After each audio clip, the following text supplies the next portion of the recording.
नाज़रीन, जनरल आसिम मुनीर सियासी आपकी वाबस्तगी कहीं पे भी हो सकती है, लेकिन मैं आपको ये बता रहा हूं कि अब ये जो डील जनरल आसिम मुनीर की सरबराही में होने जा रही है, ये एक सीरियस डील है और अमेरिका भारत से तंग आ चुका है और भारत को इस डील का इंतहाई ज्यादा नुकसान पहुंचने वाला है। अब जब पाकिस्तान में से तेल निकलेगा तो जाहिर सी बात है अमेरिका तो पाकिस्तान का बायर होगा ही होगा, लेकिन जो हमारे दोस्त ममालिक जैसे कि रशिया और चाइना हैं जो कि पाकिस्तान के नज़दीक तरीन होंगे, तो वो भी पाकिस्तान की इस ट्रेड एग्रीमेंट का हिस्सा होंगे।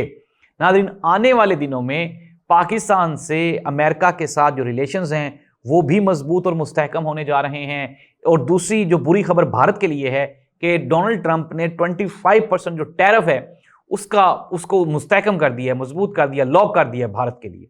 अब भारत के लिए ये चैलेंजिंग पोजीशन है, पाकिस्तान के लिए ये एक अपॉर्चुनिटी है। लेट्स सी दैट कि हम इसको किस तरह से अवेल करते हैं।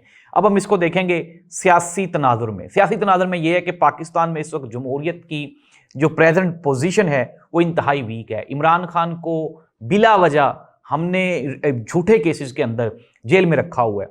जब भी आप बाहर जाते हैं, आपका कोई वफद बाहर जाता है, तो आपसे पहला सवाल यही होता है कि इमरान खान का क्या बनेगा, आपने इमरान खान को क्यों रखा हुआ है जेल में, इमरान खान के फैसले कहाँ पे हो रहे हैं। ये सबसे अहम सवाल है और इसी सवाल पे जो हमारी हुकूमत है वो बैकफुट पे चली जाती है।